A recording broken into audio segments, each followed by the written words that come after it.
Shoulder pain की exercise के time patient को एक ही प्रॉब्लम होती है कि जब भी हम एक्सरसाइज शुरू करते हैं तो हमारा पेन बढ़ जाता है, चाहे वो फ्रोजन शोल्डर के बाद हो, चाहे हमारा रोटेटर कफ इंजरी के बाद हो। तो इसके लिए आपको सबसे पहले शोल्डर को प्रिपेयर करना होता है। मैं आपको ऐसे आज 3 स्ट्रेचेस बताऊंगा वॉल के साथ, जिसमें हमने शोल्डर को प्रिपेयर करना है, क्योंकि किसी भी स्टेज की एक्सरसाइज हो, चाहे फ्रोजन शोल्डर की कोई भी स्टेज हो, आपको ये एक्सरसाइज करना ही करना है। जब भी ये 3 स्ट्रेचेस करेंगे उसके बाद ही आप रेजिस्टेंस एक्सरसाइज करेंगे। पहले हम ये 3 स्ट्रेचेस करेंगे, उसके बाद रेजिस्टेंस एक्सरसाइज के लिए 2 और एक्सरसाइज करेंगे।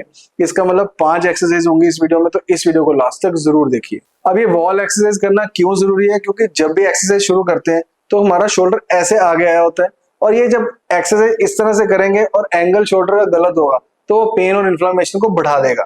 तो वॉल एक्सरसाइज में सबसे पहली एक्सरसाइज हमने क्या करना है, ऐसे पीछे जाके हमने अपने हाथों को बिल्कुल इस तरह से खोल लेना है और वॉल के साथ लगा लेना है।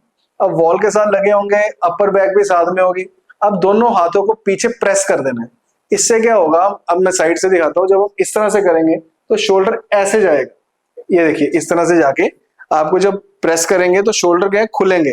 उससे क्या होगा, जब राउंडेड शोल्डर होने की वजह से हमारा ऊपर एसी जॉइंट जो एक्रोमियोक्लेविकुलर जॉइंट होता है, जब हम एबडक्शन करते हैं तो उसके साथ टच होता है और एबडक्शन करने से पेन बढ़ जाता है, या कोई भी एक्सरसाइज करने से पेन बढ़ जाता है। तो वॉल एक्सरसाइज करने से क्या होगा, एक तो ये आइसोमेट्रिक एक्सरसाइज होगी, शोल्डर का पोस्चर अच्छा हो गया, और एक्सरसाइज ये स्ट्रेच करने से पहले आपकी एक्सरसाइज करने की जो कैपेबिलिटी है वो भी बढ़ जाएगी।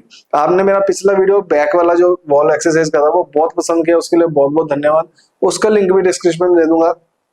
अब इसमें हो गया हमारा फर्स्ट एक्सरसाइज ये वाली। सेकंड में हमने इस तरह से इंटरनल रोटेशन कर देना है, ऐसे हाथों को बंद कर देना, और उसके बाद इसको ऐसे प्रेस कर देना है। ये हमने दोनों एक्सरसाइज कर लेंगे, इंटरनल और एक्सटर्नल। ये हो गई हमारी फर्स्ट एक्सरसाइज। सेकंड एक्सरसाइज में करेंगे हम पोस्टीरियर कैप्सूल का स्ट्रेच। तो इसमें वॉल नहीं जरूरी, इसमें आप इस तरह से इसको पकड़ के, लोग गलती क्या करते हैं, इसको ऐसे करते हैं ऊपर की तरफ। आपने क्या करना है, बिल्कुल आपने एल्बो को चिन के पास ले आना है, और चिन के पास लाके दूसरे हाथ से इसको इस तरह से स्ट्रेच कर देना है, और इसको 5 सेकंड होल्ड करना है। 5 सेकंड होल्ड करने के बाद इसको रिलैक्स कर देना है। ऐसे 3 टाइम्स आपने 3 रेपिटेशन करने हैं। इसी तरह से, इस तरह से, यहाँ से, और ऐसे स्ट्रेच कर देना। ये दोनों स्ट्रेच करने से आपके जो शोल्डर्स हैं ये थोड़े से खुल जाते हैं, वार्म अप हो जाते हैं। क्योंकि किसी भी एक्सरसाइज को करने से पहले हम जैसे वार्म अप करते हैं, उसी तरह से थेरेप्यूटिक एक्सरसाइज, ट्रीटमेंट वाली एक्सरसाइज करने से पहले भी हम अगर वार्म अप कर लेंगे तो शोल्डर की हमारी जो इंजरी है वो और नहीं बढ़ेगी। तो थर्ड एक्सरसाइज इस तरह से हमने एबडक्शन। आपको पता ही है कि शोल्डर में सबसे ज्यादा इंपॉर्टेंट चीजें क्या होती है, फ्लेक्शन, एबडक्शन और एक्सटर्नल रोटेशन। बाकी मूवमेंट्स तो साथ में है ही है, पर ये ज्यादा यूज होती है। तो इसलिए एबडक्शन करने से पहले भी हमने इस तरह से साइड पे खड़े हो जाना, और यहां से हमने लेना है ऐसे। अब मैं क्या कर रहा हूँ, आप नीचे वाले एंगल से भी कर सकते हैं। आपने क्या करना है, ये देखना है कि मुझे कहाँ पे कंफर्टेबल है। सबसे पहले तो इस तरह से रख के दीवार की तरफ आपने जोर लगा देना है एबडक्शन का। उसके बाद थोड़ा सा और आगे आके इधर को एबडक्शन का जोर लगा देना है। अब इसी तरह से एक्सटर्नल रोटेशन करना है, तो ऐसे 90-90 पे इसको फोल्ड कर लीजिए और दीवार के साथ इसको प्रेस कर दीजिए। तो ये हमारी एक्सटर्नल रोटेशन की हो जाएगी। क्योंकि एक्सटर्नल, मैं आपको सामने से दिखाता हूँ, ऐसे है, यहाँ पे हमने 90-90 बना लिया, यहाँ पे दीवार है, आपने इसको ऐसे इधर की ओर लेके जाना है, ऐसे। अब दीवार होगी इस तरह से, तो प्रेस कर दोगे आप उधर से, तो ये हमारी एक्सटर्नल रोटेशन हो जाएगी।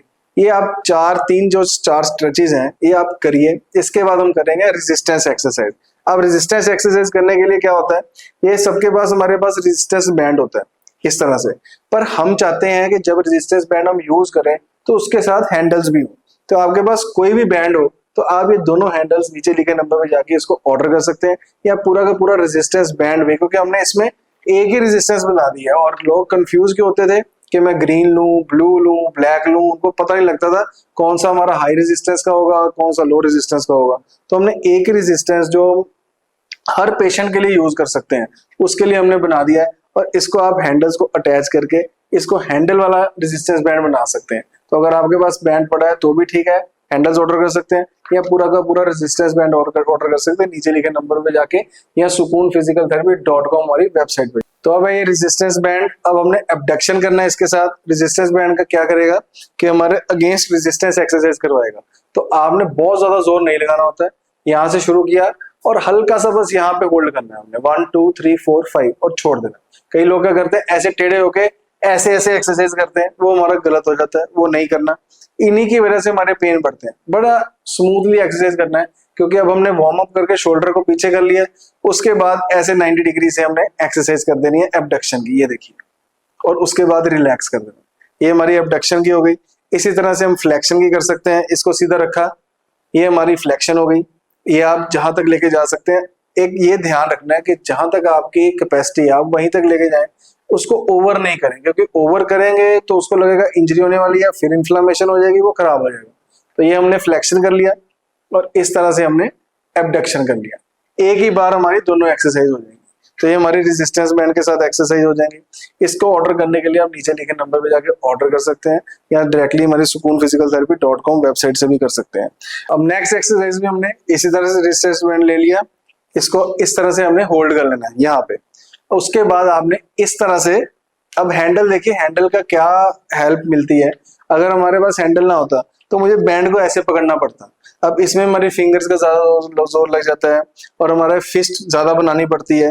तो इसमें हमारे पास सिलेंड्रिकल ग्रिप है, तो ये हमारी इजी रहेगी। तो इस तरह से हमने होल्ड कर लिया यहाँ से, और इसको इस तरह से रेजिस्टेंस एक्सरसाइज के लिए यूज कर लिया। तो बड़ा ही इजी मेथड है हमारा, एक्सटर्नल रोटेशन के लिए हो गया। उसके बाद दोनों हैंडल्स हमने पकड़ लेने हैं। अब हमने पेक्टोरल्स का भी स्ट्रेच कर लेना है, वो भी बड़ा इजी है। ऐसे इसको पकड़ा और इसको हल्का सा स्ट्रेच करके रखा हो और ऊपर इस तरह से ले जाओ ऐसे।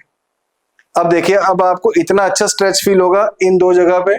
अब ये आपने, मैं बता रहा हूँ फिर से, पीछे बिल्कुल नहीं ले जाना है, क्योंकि पेशेंट को शोल्डर पेन होती है और अगर ज्यादा पीछे लेके जाएंगे तो ओवर मूवमेंट हो जाएगी। तो हमने यहाँ से लेके हल्का सा, जहां पे आपको स्ट्रेच फील हो गया वहीं पे रुक जाना।